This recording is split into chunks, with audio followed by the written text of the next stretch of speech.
Birinchi uchrashuv o'rni Buratina bolalar bog'chasi berida 280 dan ortiq bola tarbiyalana. Bizning bolalar bog'chasida o'qutuv tarbiya ishlari ikki tilda, rus ham tatar tillarida olib borila.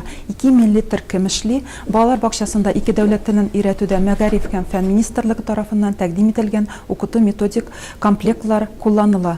Bog'chamizda tatar xalqining milliy bayramlari Sumbula, Qo'azimasi, Olagi, Qorga bitkasi, Navro'z, Sabantoy ko'ngilli etib uzdirila. Elga tarbiyaviy charalarda etiyanilarda tilab qatnasha.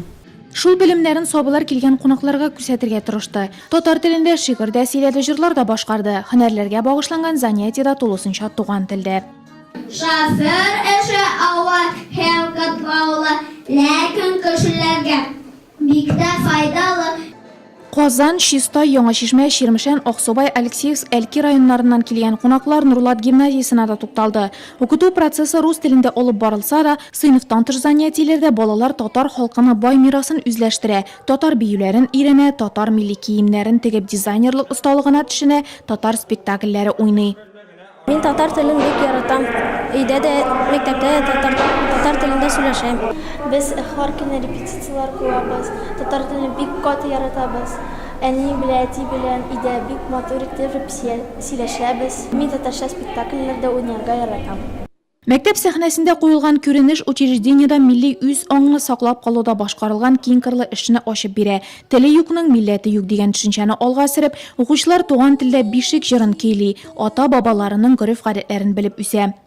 Din ahli olarak bigrak da aytasi kela, din ülkesinde Nurlat rayonul har vaqtda da o'zining o'rnini olib turdi.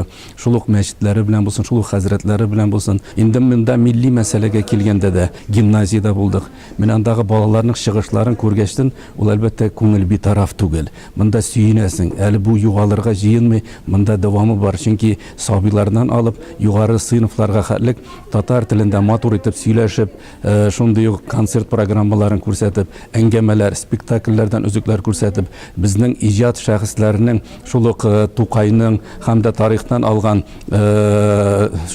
ko'rinishlarini ko'rsatuvlari albatta bu bir dalil bo'lib turadi. Nurlat rayoni ko'p millatli tibak, ular bilan yaqinroq kelgan qo'noqlar xalqlar do'stligi yurtida tanisha oldi.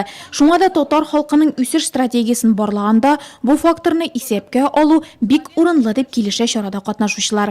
Millet aralarında bulgan münasebetinin de onun tatar strateji negizine salı bu zor rol oynadı deb o'ylayman. Çünkü biz Tatarstanda mı, Nurlat rayonunda mı, Tatarlar mı, başka milletler mi yaşaganda bizning bir strategiya bo'ladi deyish. Her bir xalq o'zining strategiyasini durust etib olib borib, birlashtirib, mana shu masalalarda ular bir-birisine o'rnak, yaxshi o'rnak ko'rsatib, bir-birisine yo'l berib yashagandagina bizning Rossiyada, Tatarstanda hamma o'zimizda yaxshi motor dunyoda yashaymiz. Nurlat bilan tanishuv dramaturg Ilfoq Shihapovning Isirik oynasi, Xayrshi boyisi asaridan teatral uzuk qarov bilan tamomlandi.